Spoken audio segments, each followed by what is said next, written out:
Today we're going to cover Intro to Logs. Intro to Logs is a room that's part of SOC Level 2 in TryHackMe. We're going to cover the walkthrough of this room. Before we dive deep into the answers for these tasks, first we're going to cover the concepts. So, Intro to Logging. So what are logs? Logs are merely records. They are records of past activity or past events. So basically, it's not restricted to computers or PCs. Anything you do in the past, okay, if you have a record of what you have done in the past, we can call that record a log of what you have done in the past events or past incidents, whatever. So so in the technology world, why do we tend to keep logs? So why logs are kept or why they are created? So there are many purposes and many reasons why do we keep logs. The first one is performance optimization. So by going back to the records, we can understand what happened, okay? We can have a complete overview of what we need to do in the future. So one of the common reasons is performance optimization. We want to avoid the problems that we have actually seen in the records so that we optimize the performance. So one of the reasons is to optimize performance. The other one is to troubleshoot problems. So if a computer has a crash, or if your application crashed, you want to get back to the records or the logs and see what happened, what caused the crash. If you can find out how and what did happen, okay, you'll be able to effectively troubleshoot the problem. And lastly, it is for security analysis. So if you review the logs, we will be able to see what happened, when it happened, and where did it happen, and who is responsible for what happened, so that we can tailor our security measures. And at the very end, trend analysis. So by keeping the logs, we'll be able to draw a pattern, okay, of what happened in the past and have the ability to predict the future, especially if we use AI or machine learning with the logs. Okay, now I understand what are the logs and why do we keep the logs. Let's find out what logs give us. So the first thing, by inspecting the logs, we will be able to answer many questions. Among the questions we can answer is what happened? Okay, was it an error? Was it a security breach? We can also answer the following question: when did it happen? Usually, logs come with timestamps. Okay, so by reviewing the timestamps, we'll be able to find out when did the specific event happen. We can answer the third question: where did it happen? I mean, where the event originated from. We can find the IP address of the machine where the event occurred. We can find out, in some instances, we can find out the MAC address of the machine. We can find other things such as the host name of the machine from which the error has originated or the log was created. We can answer the question: who is responsible? So who did what? Who is responsible for what happened? Okay. Usually this can be username, this can be user agent. More importantly, we want to find out the nature of the event. So was the event successful or was it failure? I mean, was the person, okay, or the user who attempted to do that operation, was their attempt successful or failure? The log can give you the answer. And lastly, the result. So say a username, so say maybe a user named Damien, as shown in the walkthrough, attempted to access the SSH server, okay, at maybe or on Wednesday, as of today, okay, for 3 April. And they were able to log to the SSH server. So this way we can answer the following question. What happened? User Damien.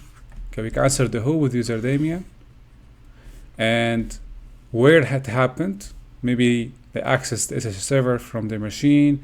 Starts with the IP 10.1.1.1. So we can answer the where it happened. When? On 3 April.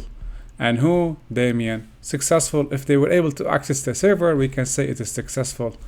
And the result is that they logged in to the SSH server and they were able to do whatever they intended to do. Now that we understand what are logs, why do we keep the logs, and what are the questions that we can answer by looking at the logs, let's now discuss the log types. So now we decided we want to generate and keep logs in our system. We want to find out what kind of logs we're going to generate, store, transmit, and process in our system. So the first type of log is the application logs. These logs are related to specific applications. So if you have an app installed on your system, such as, let's have a closer example, Office. So the Office app generates logs about the performance of the application, the error it encounters, the warnings, the status, so on and so forth. These logs are called application logs. They are specific to the application. The second type of logs is the audit logs. Usually audit logs are kept for regulatory compliance. And usually audit logs are used for performance optimization, or to audit the performance and to audit security incidents. So we keep the audit logs. We also have the security logs. So in security logs, we'll be able to view events such as logins. Okay, someone logged in to a specific server, someone logged out. We can see operations on permissions. If someone changed the permissions on a specific file or a specific directory, we'll be able to see that from the security logs. We can also take a look at the logs generated from security devices or appliances, just as firewalls, IPSs. And also you can, if you have configured your router to act as a firewall, you can also view the logs of your router here. Okay, so application logs, audit logs, security logs, and we have the server logs. So the server logs are generated from a machine, a device, a computer, whatever program on a machine that acts as a server. This could be logs generated by a web server. Well, let's keep web server at the end because web server logs are of their own type. Let's say that server logs in general, they generate logs about the overall system performance. Okay, it's logs that encompass the whole system, right? The errors, the access logs. Okay, now next we have the system logs. Now, system logs look very much similar to server logs. The difference is that the machine that generated the logs, if the machine role was server machine, like a machine that has a lot of servers installed on it, we can say it's server logs. But if it was an endpoint, then it is system logs. Now, system logs, on top of what a server can generate, they can generate activities about the kernel of your operating system, the kernel activities, the kernel errors. We can also have a look at the hardware problems. hardware errors. All of these we can find them in the system logs. And then we have the network logs. Clear enough, network logs are all about the network, the traffic that has been passing through the machine, a specific machine, the connections, everything that is related to the network we can find into network logs. And we have DB logs, database logs. Here we can see an audit trail of the queries, right? The queries, oh, it's not writing. Okay. The queries executed on the database. We can see the logins on the database. And lastly, we have the web server logs. The web server logs, we can see the access logs, who accessed the web server, what are the pages requested, the URLs requested, the IPs that were exchanging traffic with the web server. And most importantly, we can take a look at the HTTP response codes. Okay, now I understand the type of logs.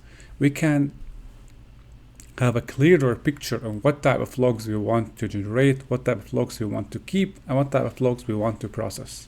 Okay, now we want to start to collect the logs. So let's talk about log collection.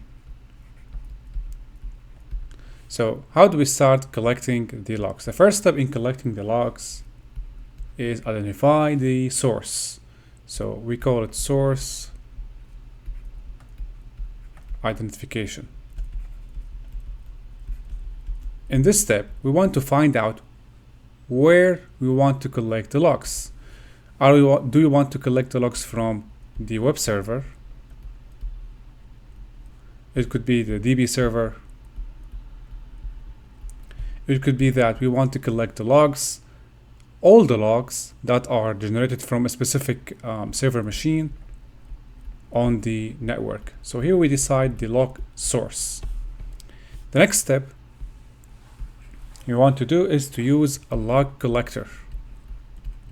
The log collector, usually it is a software that's used to collect the logs and store them in the locations you configure while working on the collector. An example could be the rsyslog.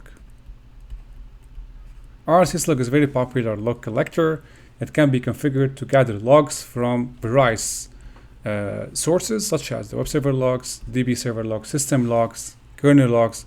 It can gather all these logs, collect them, and store them at default locations or locations you can configure, as we're going to see later in this video.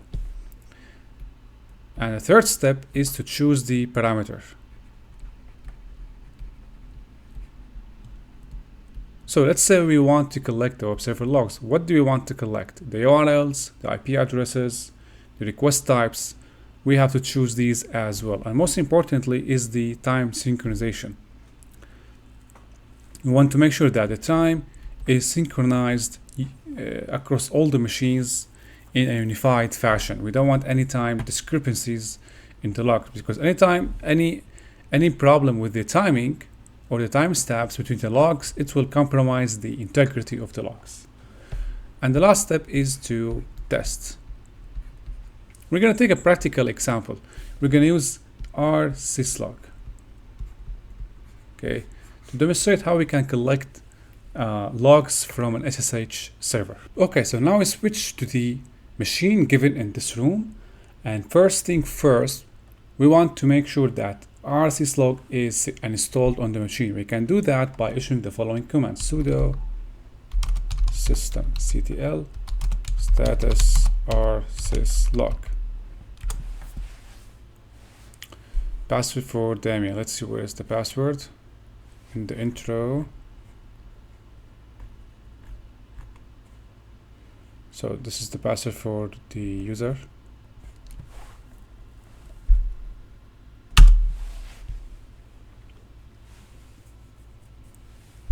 Great, it's not working.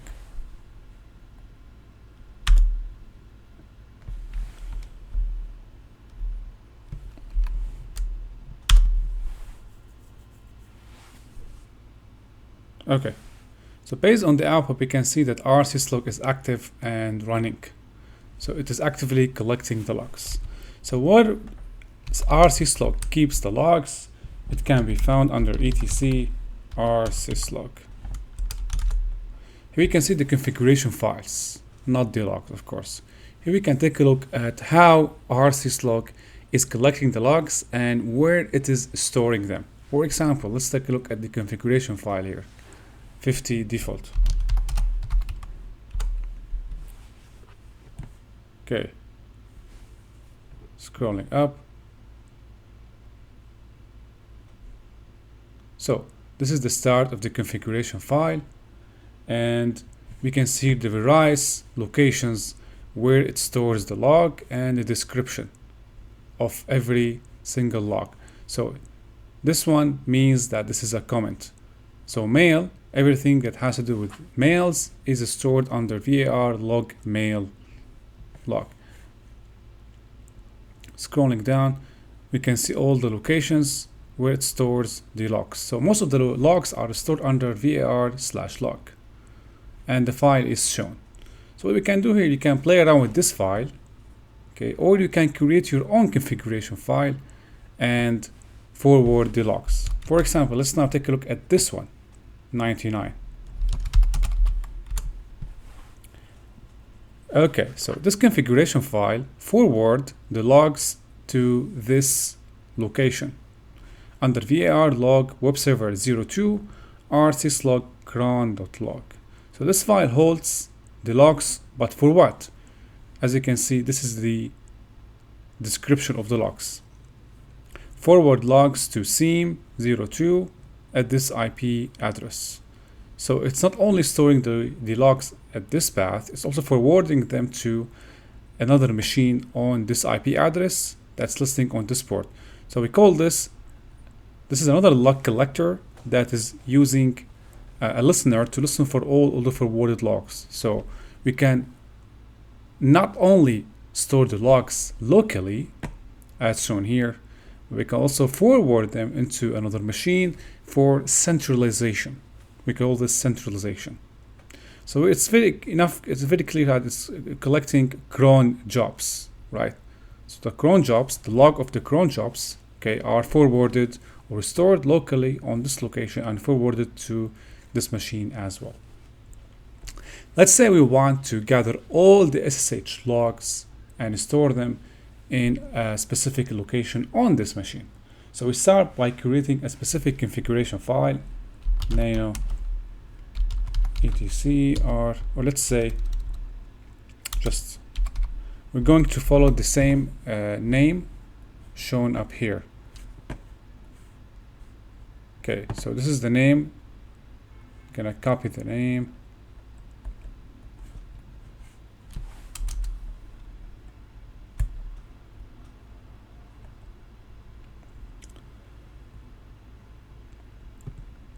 Okay, before we open the file, okay, or before we start configuring the file, you can start the file by appending this line.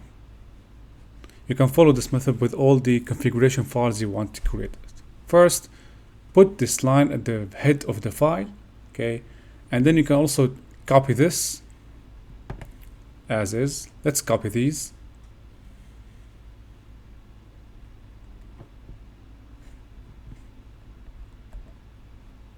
Okay, and we're going to paste them here. Now we're going to change. So instead of collecting cron jobs, we want to collect SSH logs. SSH logs are generated by the SSH server. So you want a descriptive word of the SSH server. Usually SSH server is running on the SSHD service. So SSHD, okay, all the logs generated by the service. We want to forward them or store them into a central location, but locally on this machine. So we're going to choose var log web server 02, but here instead of cron, we're going to rename this into SSHD, right? Okay, now we have configured our syslog to collect SSH logs and store them in a configured or location that we have configured. Now, after waiting like for 1 to 2 minutes, let's take a look now at the entries that have been generated in the log file. So we're going to cd to var log web server.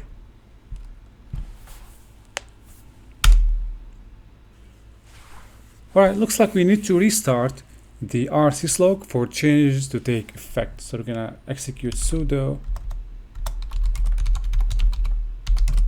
restart rsyslog.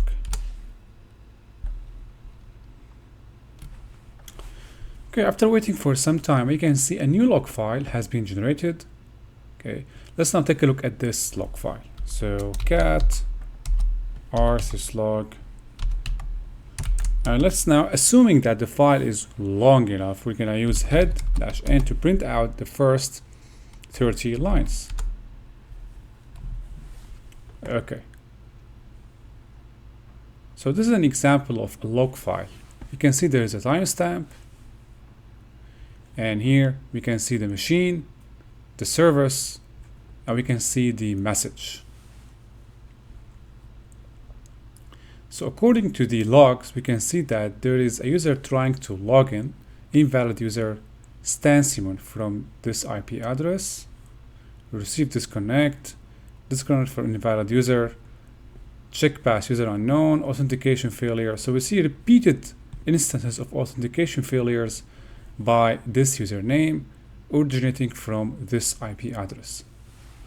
Okay, so this is a security maybe failure, we can call it. Now, usually, if these attempts were repeated consecutively over a specified or over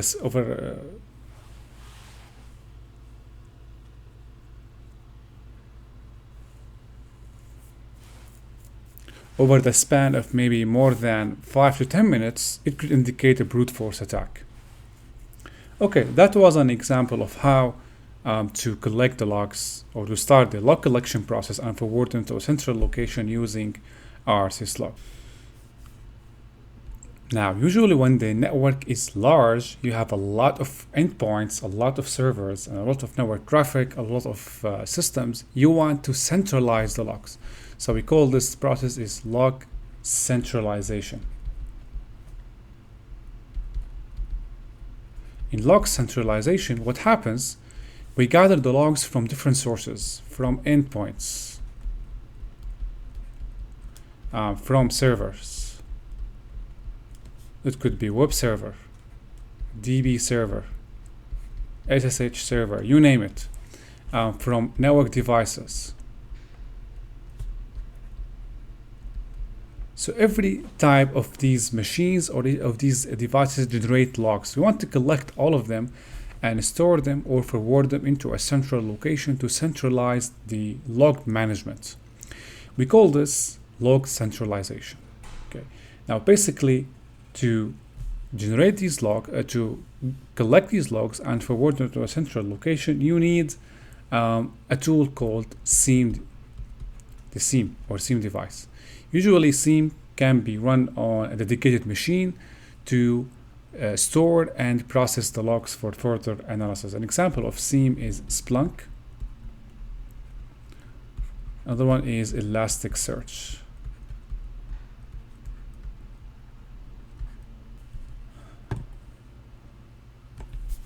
All right, now we have talked about the logs, how to collect the logs, log centralization. Now we want to talk about log analysis.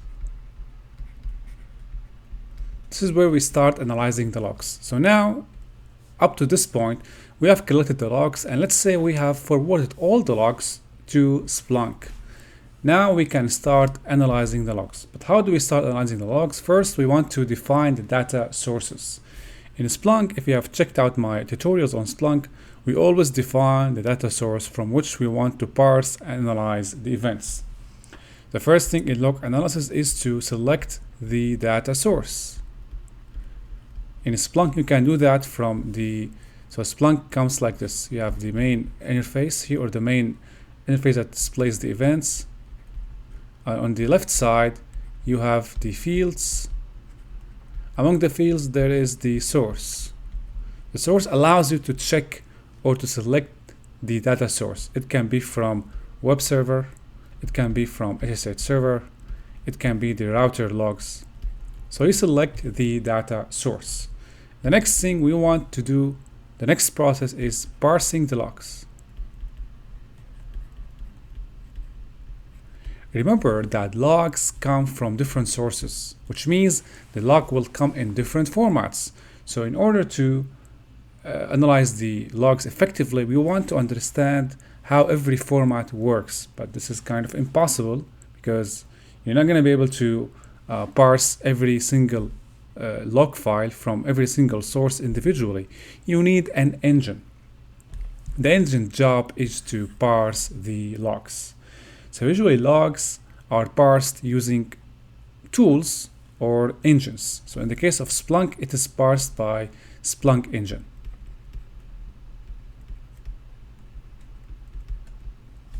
The same goes for Elasticsearch, or there are tools to parse the logs. They are called log parsers.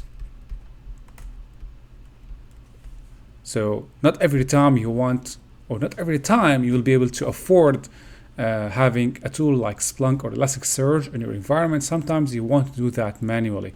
So you will use tools such as log parsers to parse the logs, usually breaking the logs into more components, understandable components, so that the analysis process becomes easier. After we selected data source, parse the logs, we want to do what is called the normalization.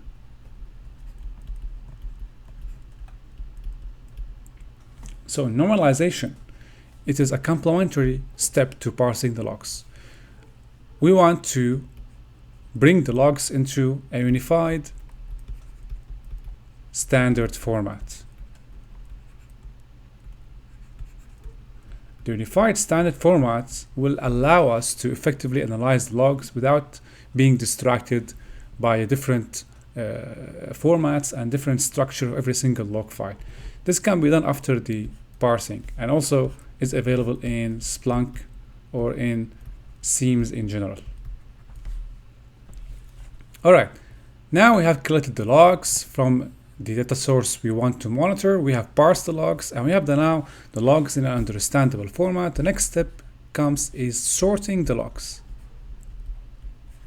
Now we want to select an important aspect of the logs, and according to that aspect, we were gonna sort them. For example, the logs can be sorted according to time. So we have a chronological order of the events, from oldest to newest, or from the most recent to the oldest. We can opt to source the logs by the source. Also the event type. For example, we want to see the logs that indicate failure or success operation. Maybe we want to sort the logs according to the severity of the incident. Okay. Sometimes you are analyzing the logs or the logs generated by an IDS. An effective way of analyzing IDS logs is to sort them by severity. Okay, after we sort the logs, the next step, we want to classify the logs. So we call this, the next step is classification.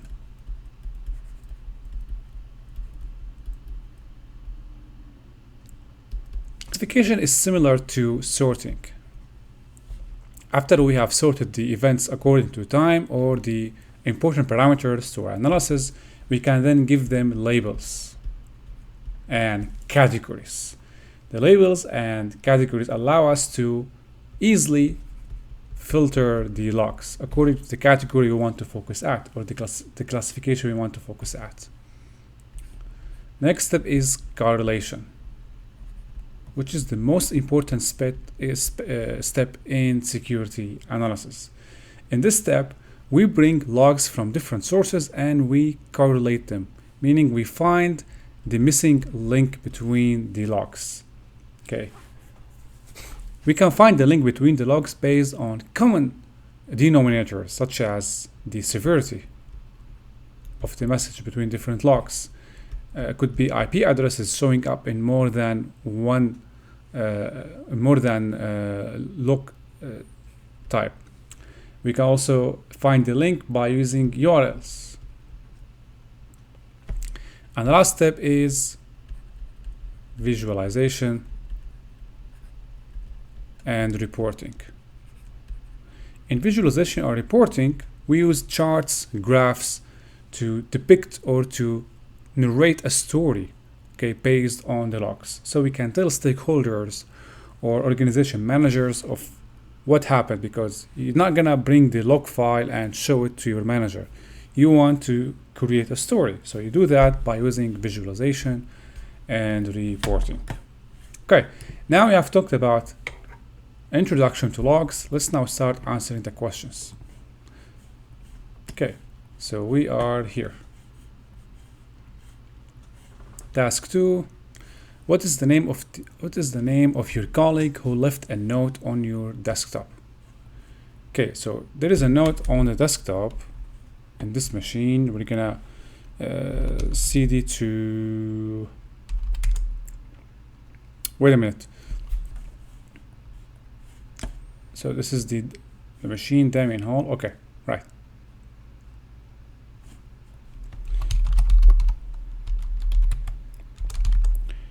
Okay, so we want to cd to desktop, and supposedly there was a note file here, cat note.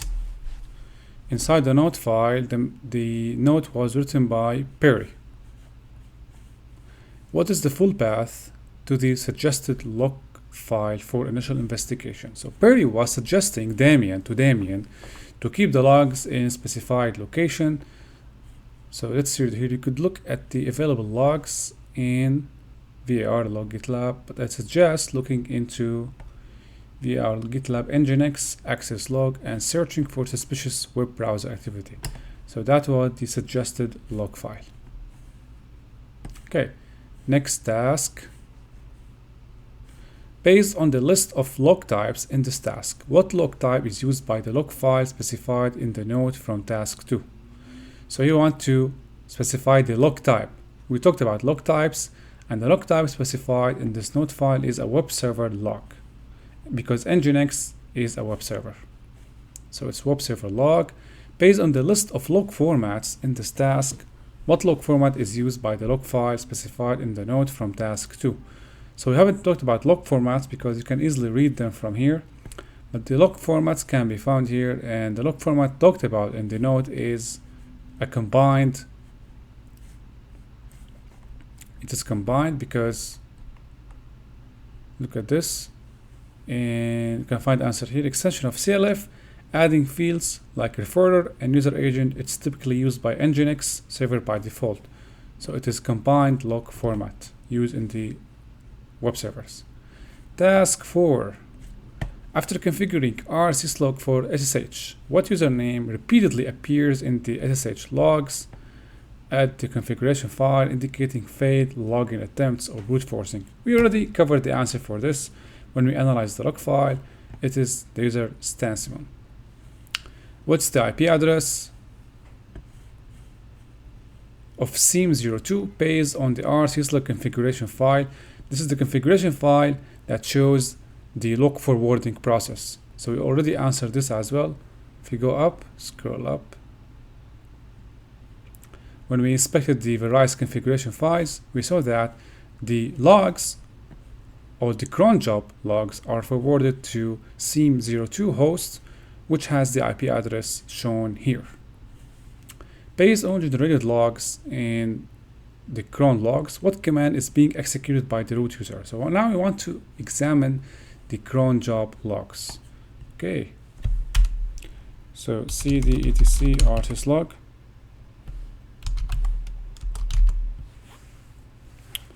And now we want to examine this.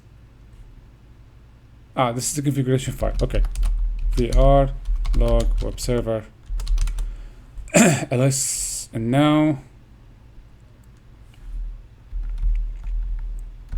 just confusing between cat and cd.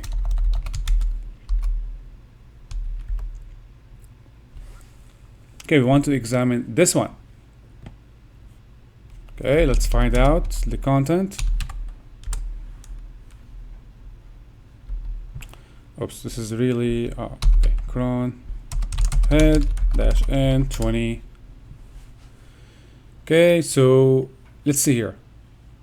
First line, a session opened for user root. So user named root has opened a session, and now the next command they execute, as you can see, it is shown by CMD, meaning that this entry shows a command.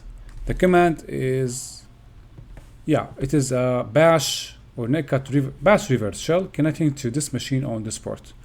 So that is the command that the root executed. Okay, task 5. Based on the log rotate configuration file, how many versions of old compressed log file copies will be kept?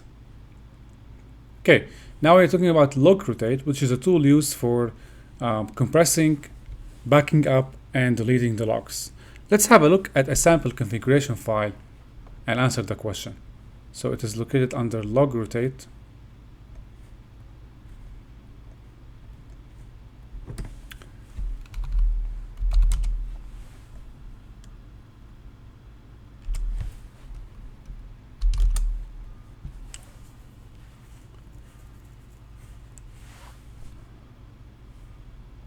Okay, this is the configuration file, cat 99 head dash n. Okay, so this is a sample configuration file that was created using log rotate. Log rotate's job is to regulate the storage, deletion, and retention of logs. So it's a log management tool. This sample configuration file shows that the logs are rotated over 24 days.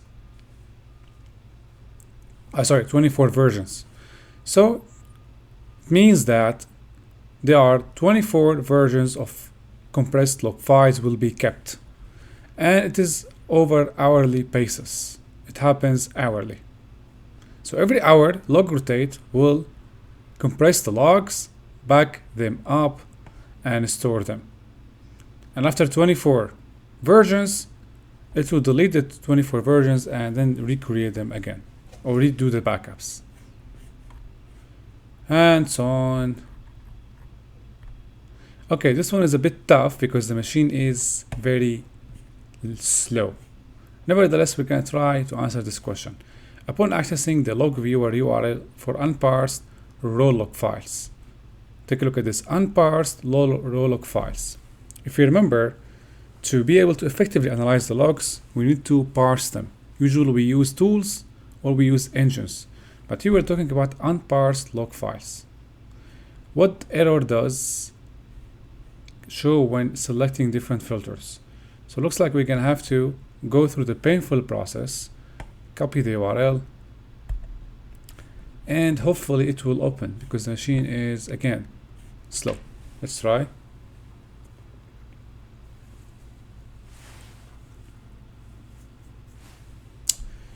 Yep, we're gonna have to wait. Next questions don't need us to look at the tasks. So what is the process of standardizing parsed data into more easily readable and queryable format? It was normalization. And what is the process of consolidating normalized logs to enhance the analysis of activities related to specific IP address? Is enrichment to add more data or context or insights to the analyzed logs. Still not opening. Anyway, this is the answer for the question, and now we end this room. In the next upcoming videos, guys, we're going to try to cover this track as much as I can. So that was it, guys, for today's video. I hope you enjoyed this, and I'm going to see you later.